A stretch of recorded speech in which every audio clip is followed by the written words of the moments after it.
One letter, one memory, one moment that changed everything. The last voicemail from Dad. I was running late for a meeting, my phone buzzing relentlessly in my coat pocket. Without checking, I silenced it and rushed into the conference room.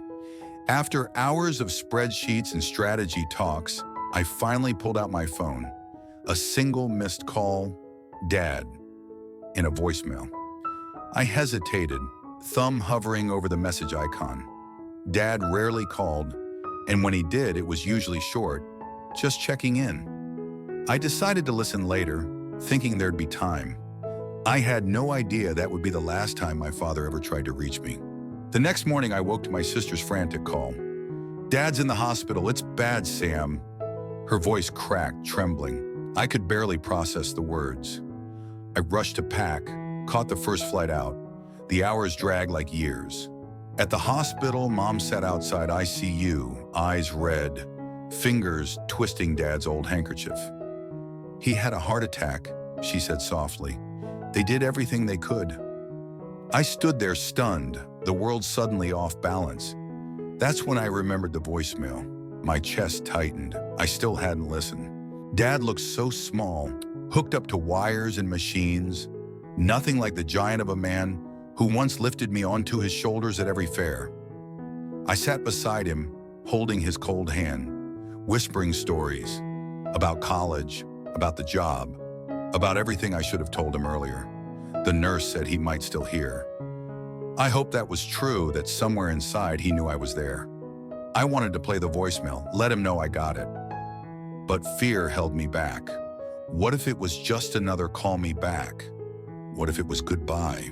After the funeral, everything blurred. Flowers, condolences, silence. Days passed and Mom handed me a small crinkled envelope. "He wrote this a while back, said it was for you." Inside was a short letter in his neat handwriting.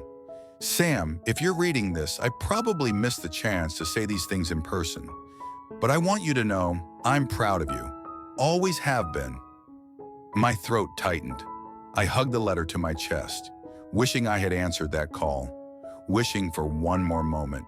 That night, I finally gathered the courage. I sat on the edge of my childhood bed, heart pounding, phone in hand. I opened the voicemail. Static hummed for a second.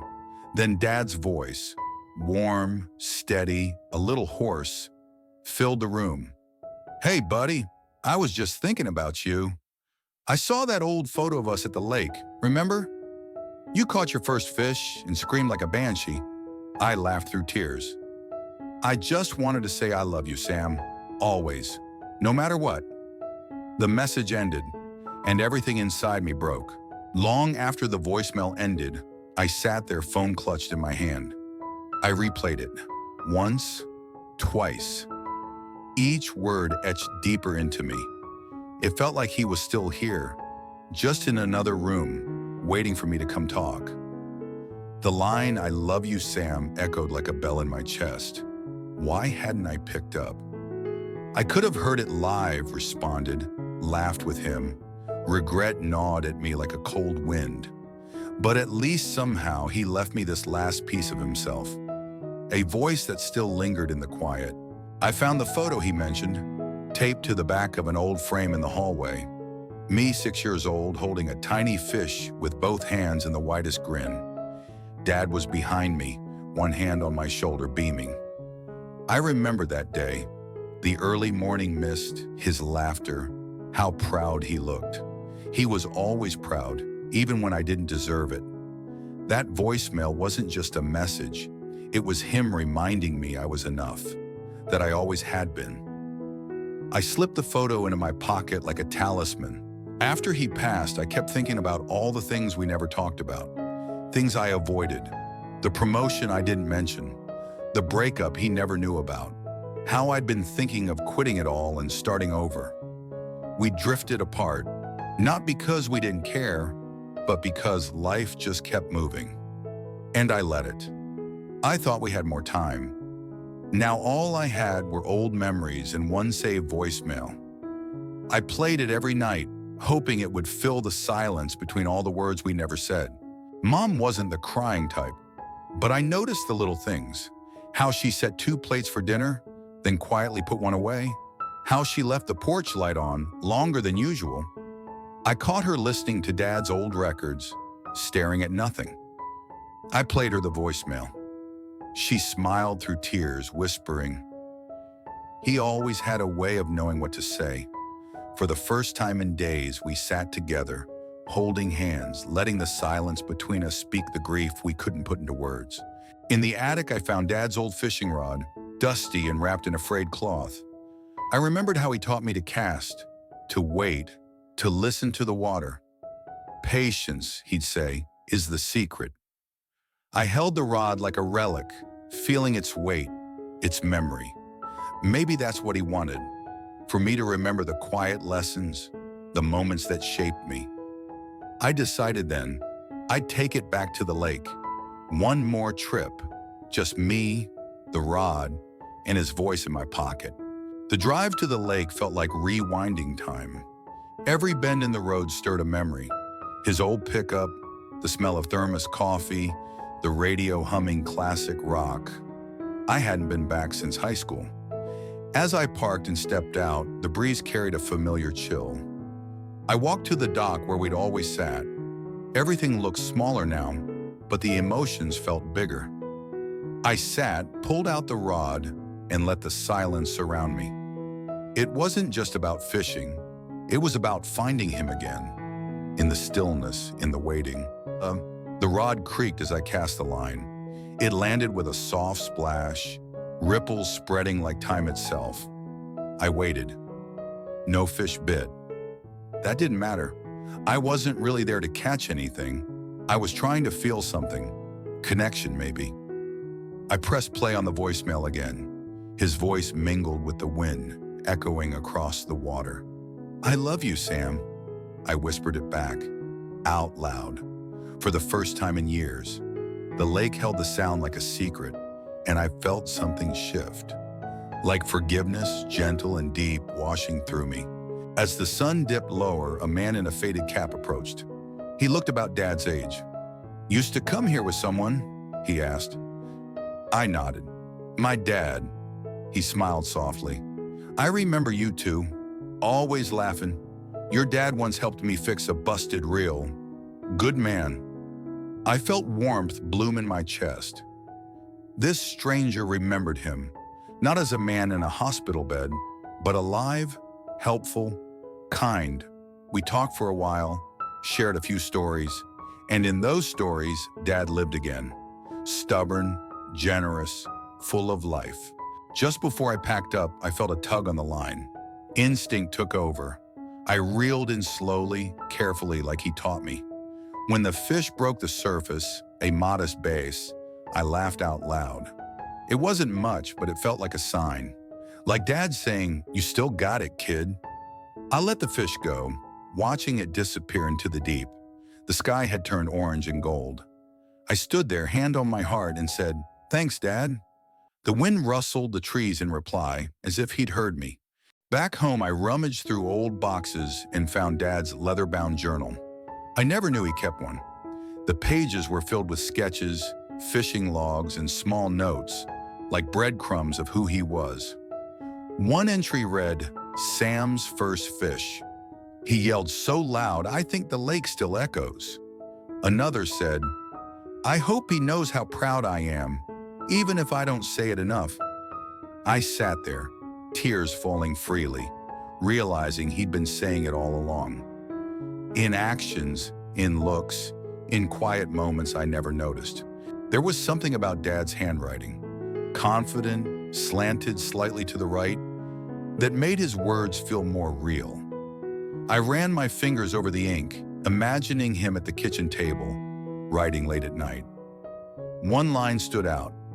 "If anything ever happens to me, I hope Sam finds this." I want him to know I tried to be the dad he deserved. My breath caught. I never doubted his love, but hearing his own doubts made me ache. I wished I could have told him. He was more than enough, always. The garage still smelled like his cologne and engine oil. His tools hung neatly on the wall, each in its rightful place. I found his workbench, scratched, worn, solid, just like him. There was a small box labeled "For Sam." Inside, an old compass, a pocket knife, and a Polaroid of us, covered in mud and grinning wildly. A note beneath said, "For when you feel lost." This always pointed me home. I held the compass in my hand, heart heavy. Maybe I wasn't as lost as I thought. Maybe he was still guiding me. Mom handed me a sealed envelope with my name on it.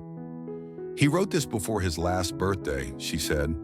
Inside was a card with a goofy cartoon fish in his unmistakable handwriting.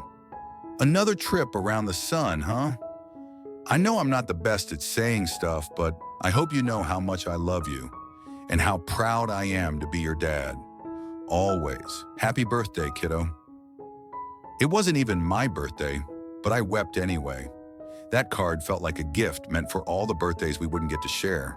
I backed up Dad's voicemail to 3 devices. I couldn't risk losing it. Then I did something I never thought I'd do. I shared it with my sister. We sat on the porch, listening together. She cried immediately. "He always left the best messages," she said, "even when he didn't know they'd matter so much." For the first time, we talked about him openly. The good, the flaws, the funny quirks, and the love that never once wavered. That voicemail became our anchor, a small miracle in digital form. In a world so loud, Dad's voicemail was a soft place to land. I began listening to it less often, but not because I forgot, because I no longer needed the recording to hear him. His voice was with me when I struggled, when I laughed, when I looked in the mirror.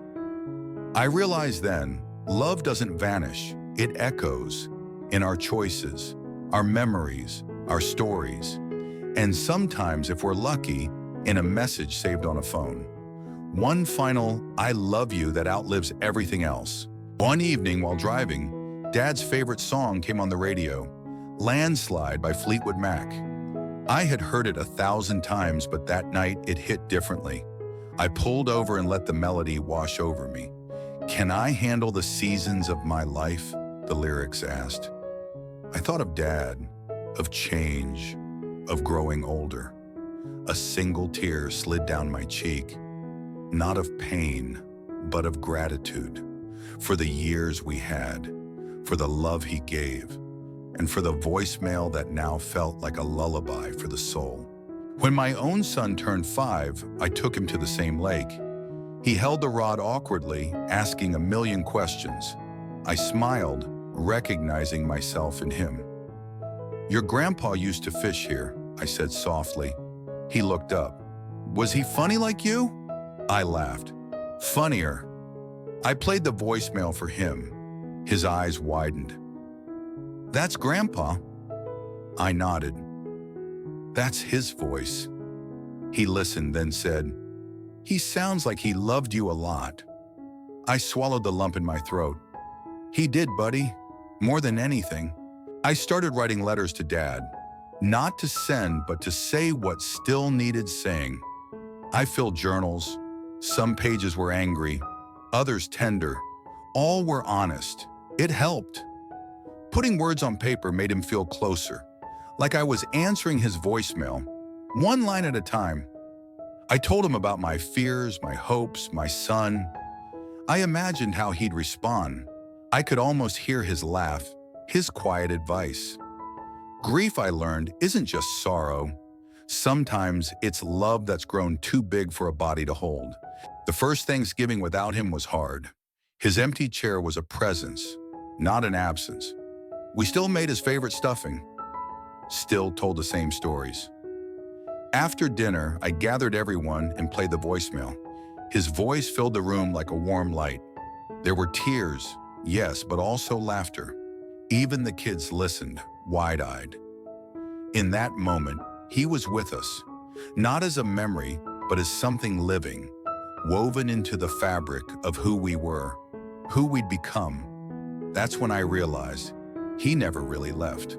A year after he passed, I got a tattoo. Just one word, always.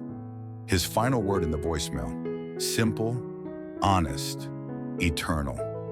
It sat on my forearm just above the place where he once held my hand crossing the street. When people asked about it, I'd smile and say, "It's from my dad." That one word held everything. His love, his legacy, his voice that still guided me.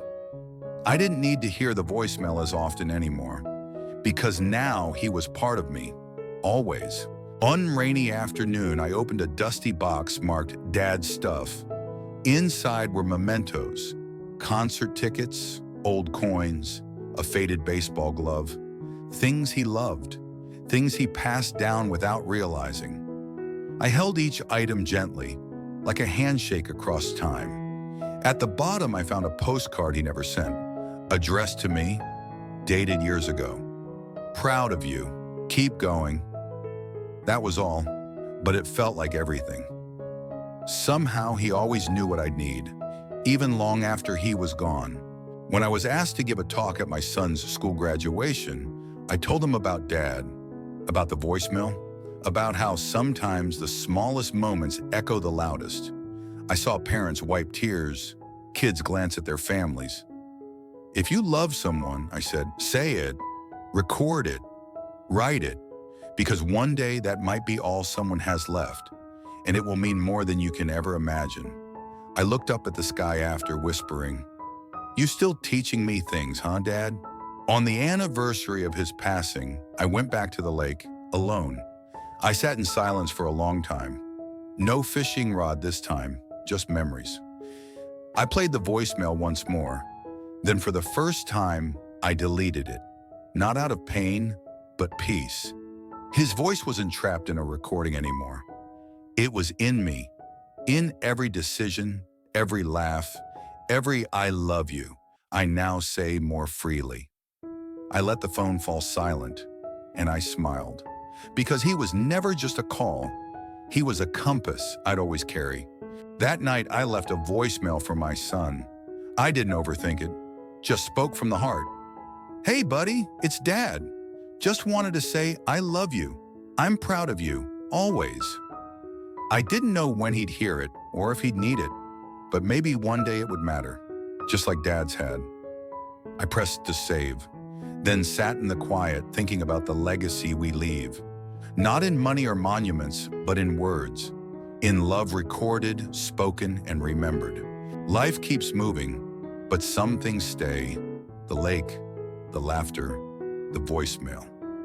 Though Dad is gone, he lives on. In stories, in the sound of my son's laugh, in every quiet moment when I still feel his hand on my shoulder.